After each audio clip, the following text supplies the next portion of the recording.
एक बार की बात है, एक लड़का था, उसका नाम सबल था, जो नगर में रहता था। वह अपने जीवन से बहुत निराश था। उनकी निराशा का कारण यह था कि वह अब तक अपने जीवन में कुछ नहीं कर रहा था।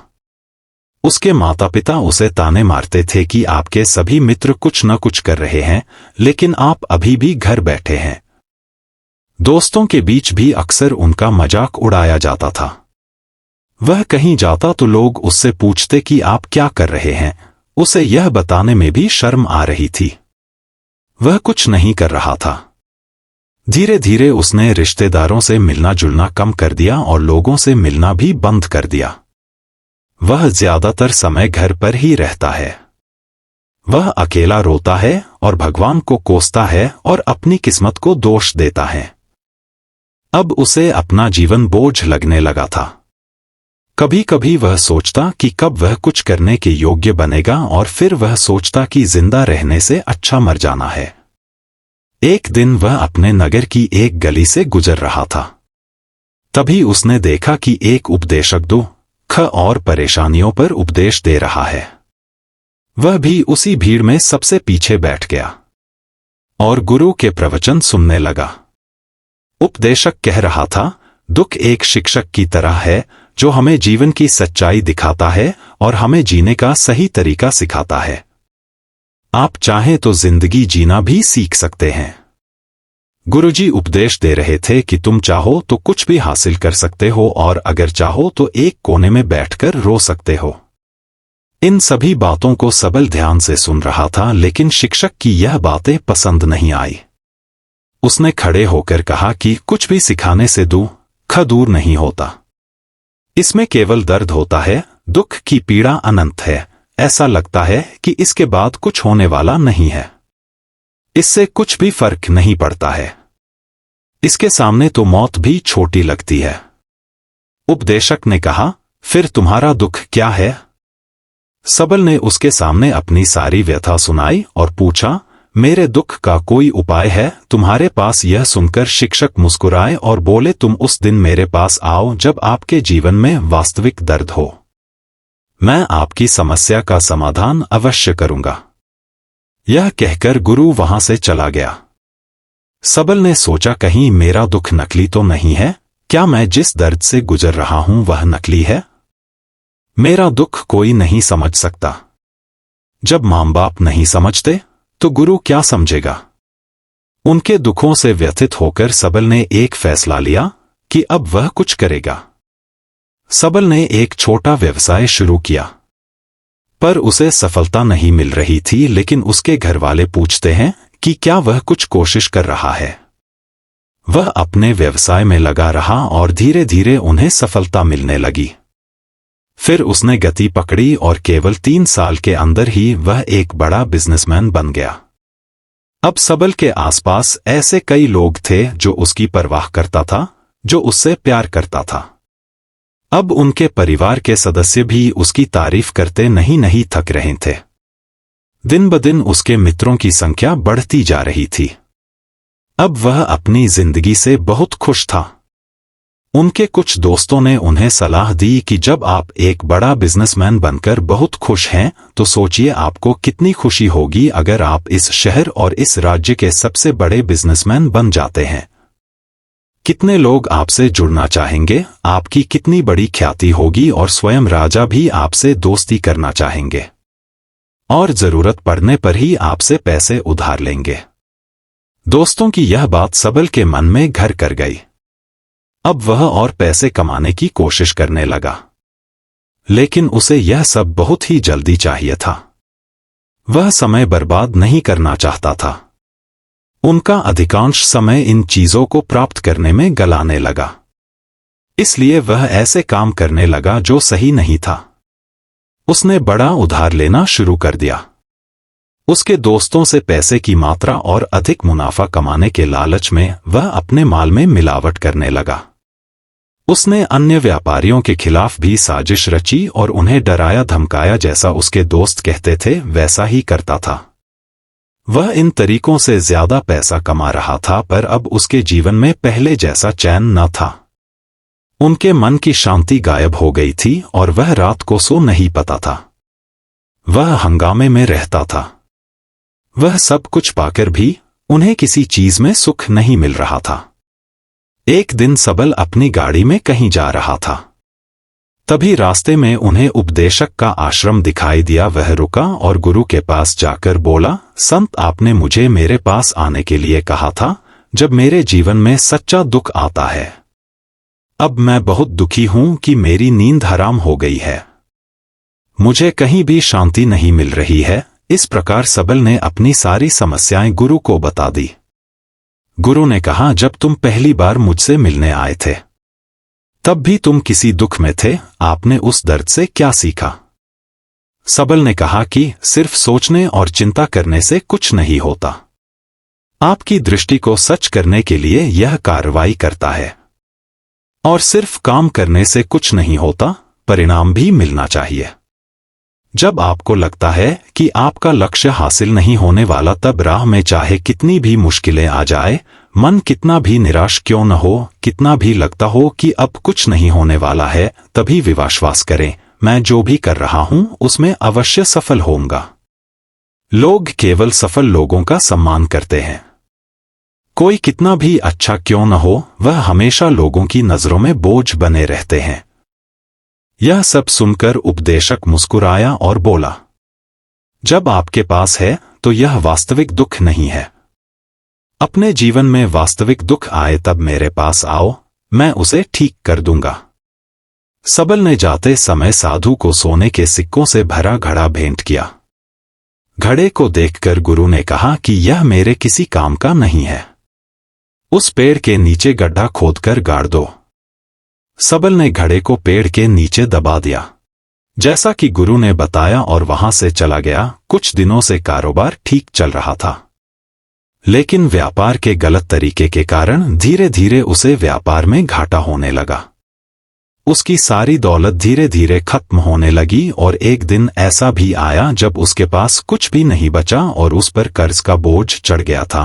परंतु वह निश्चिंत था, क्योंकि उसने अपना सारा कर्ज अपने दोस्तों से लिया था। उसने सोचा कि उसके दोस्त बुरे वक्त में उनके साथ खड़े रहेंगे, लेकिन ऐसा कुछ नहीं हुआ। जैसे ही बुरा वक्त आया, दोस्त पहले उससे कर्ज मांगने लगे। अगर उसने कर्ज नहीं लौटाया, उन्होंने उसे जान से मारने की धमकी भी दी। उनके सभी शुभचिंतक और प्रियजन उससे दूर हो गए। उसके दोस्त, जो उसके साथ मस्ती किया करते थे, अब उससे दूर भाग रहे थे। उसका परिवार उसकी गलतियां और कमियां गिनने लगा। उनकी सारी संपत्ति नीलाम कर दी गई और उसके पास कुछ भी न बचा।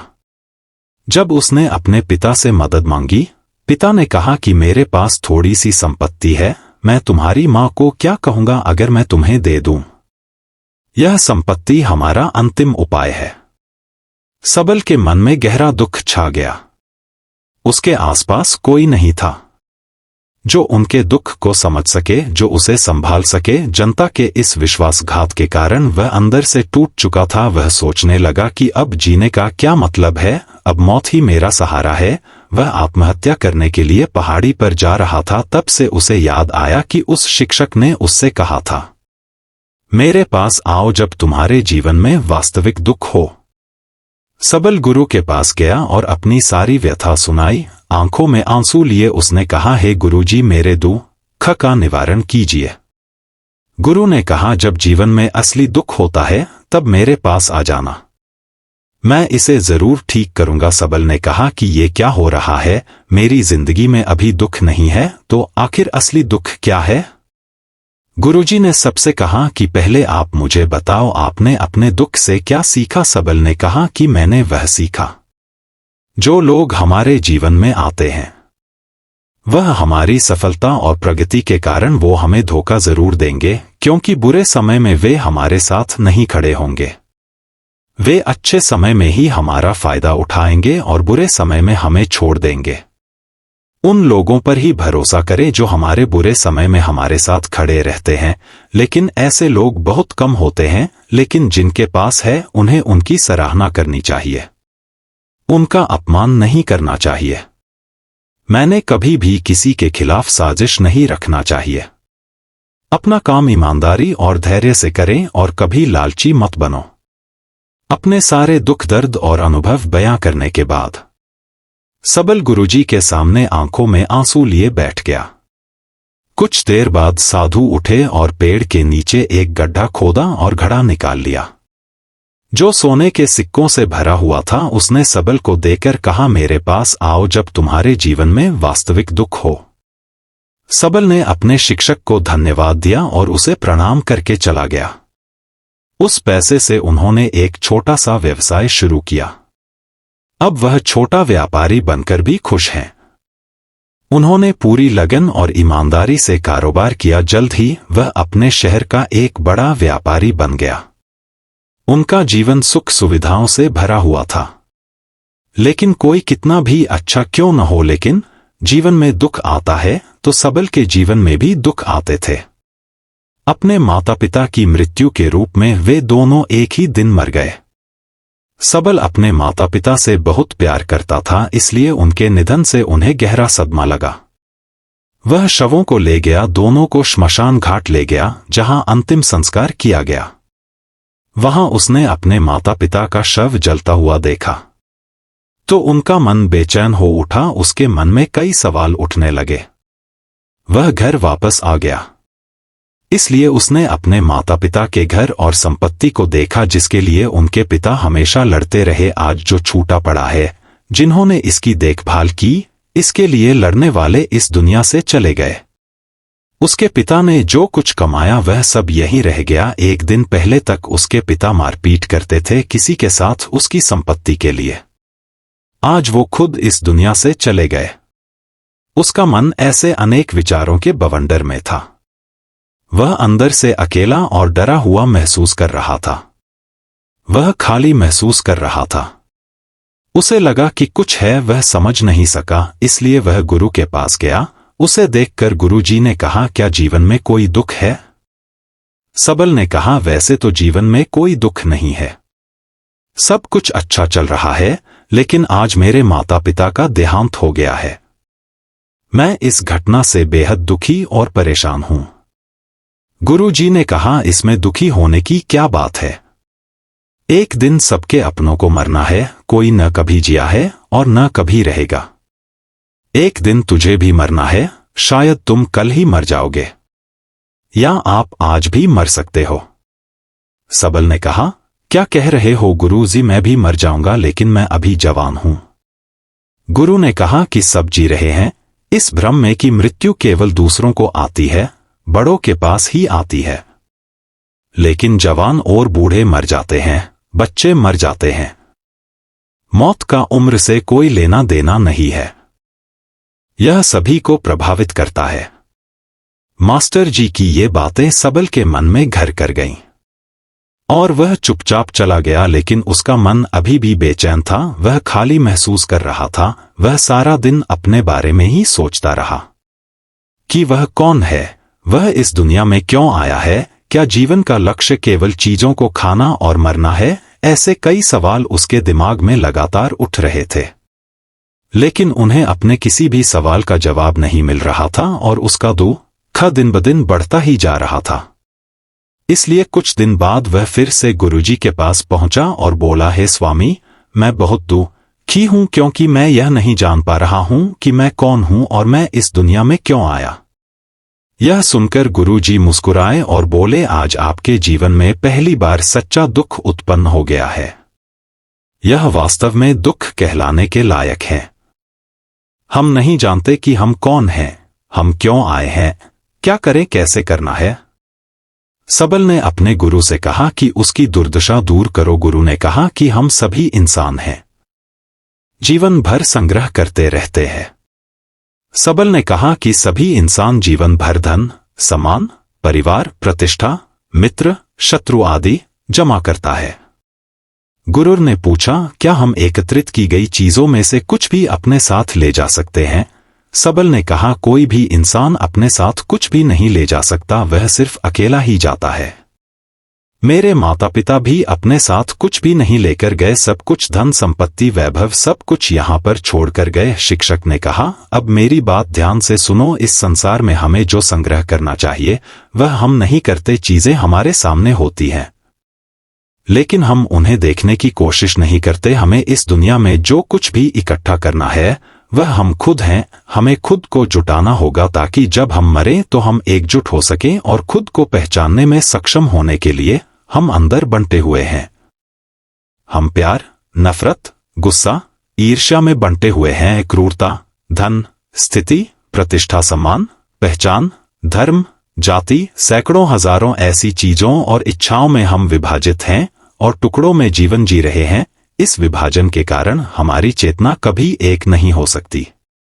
हमारी चेतना शक्ति बिखरी हुई है, इसलिए हमारे पास इतना समय नहीं है, इतनी ऊर्जा नहीं कि हम मुड़ सकते हैं और अपने भीतर देख सकते हैं। वास्तव में धन, सम्मान और सुविधाओं का अभाव, लोग इसे दुख समझते हैं और जीवन भर के लिए जो दुख कहकर रोते रहते हैं और समाधान खोजने का प्रयास करते रहते हैं।